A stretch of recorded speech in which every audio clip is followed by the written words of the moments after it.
My father was a very religious, dutiful child, raised in a strict Calvinist family.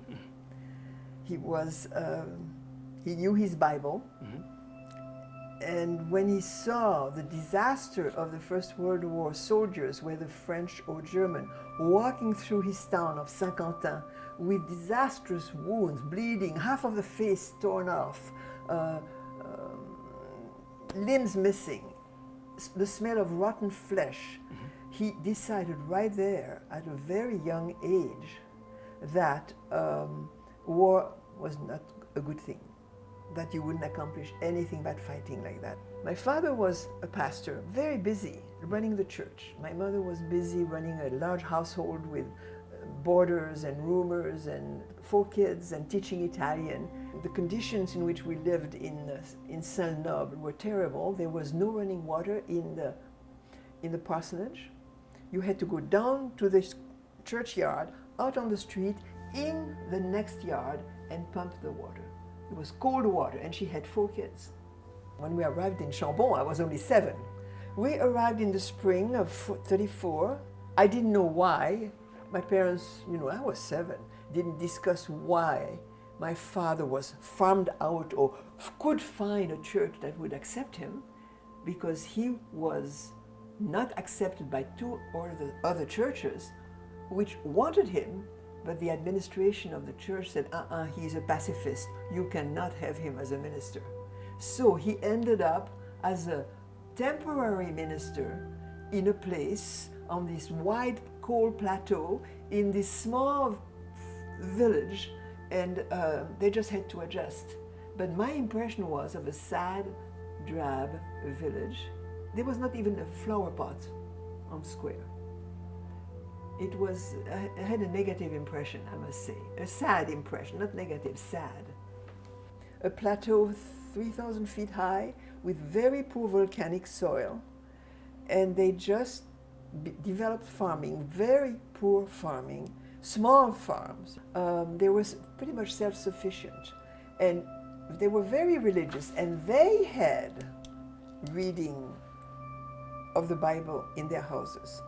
And so they were way ahead of other farmers, because many of the French farmers at the time did not read. And so they kept informed, and when the war came, they were informed. They could read, they could hear the news, they were very intellectually savvy. Deuteronomy speaks, chapter 19, speaks of creating cities of refuge, lest innocent blood be shed. And so the center of that declaration is the following one. The duty of Christians is to resist the violence directed at our consciences with the weapons of the Spirit. Not guns, but the weapons of the Spirit. We appeal to all our brothers in Christ to refuse to agree or cooperate in violence, especially in the coming days. We will resist when our enemies demand that we act in ways that go against the teaching of the gospel. We will resist without fear, without pride, and without hatred. That was the heart of that declaration. It was probably the first public speech of resistance in the whole of France. It gave them hope. That presentation, that speech gave them hope, because everybody was so destroyed by the German invasion and by this armistice. But it gave new hope to people.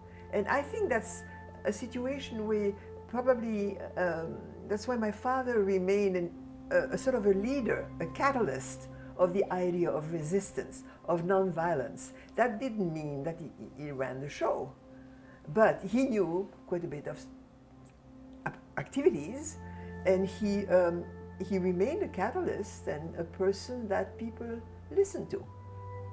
The subjects were brought up, and all the themes of rescue were talked about.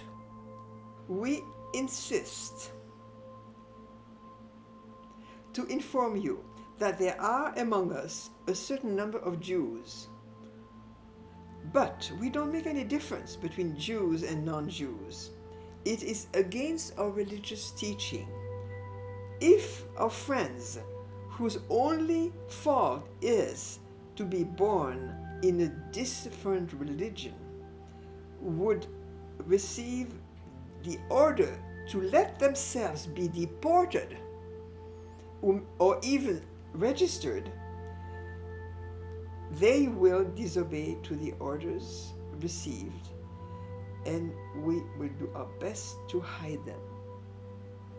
The refugees arrived either by old rickety buses or on the narrow gauge train. Sometimes they arrived on foot or on bicycles, but the biggest number arrived that way.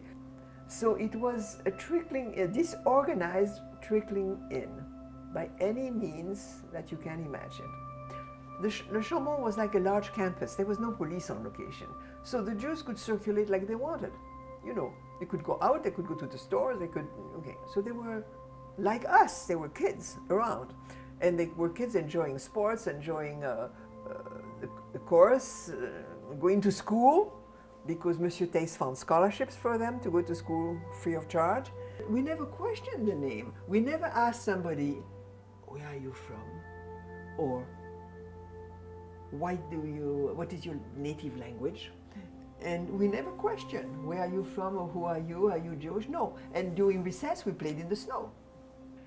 Everybody left at the end of the war, except 2 refugees that I can recall. The majority went back to their previous life. They had a life before. That was just a very sad parenthesis for them. So I kept up with a few who kept up with me, but who also came back to Chambon in order to put on the wall a plaque of in some Hebrew and in French, thanking the people of the area for protecting Jews during the war. I was fascinated. I realized the extraordinary conditions under which I grew up, the extraordinary people who were in the village. All the happenings were just extraordinary.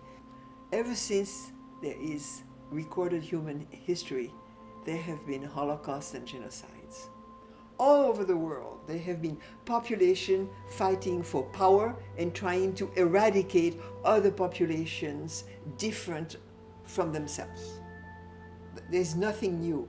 The trouble is that the human animal hasn't progressed yet.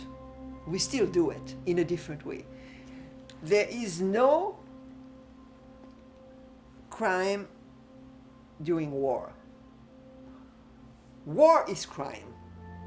Life is always full of very good things and very sad things. I mean, nothing is pure joy or perfection. But looking back, I am able to see all the good things, and I'm trying to forget the bad things.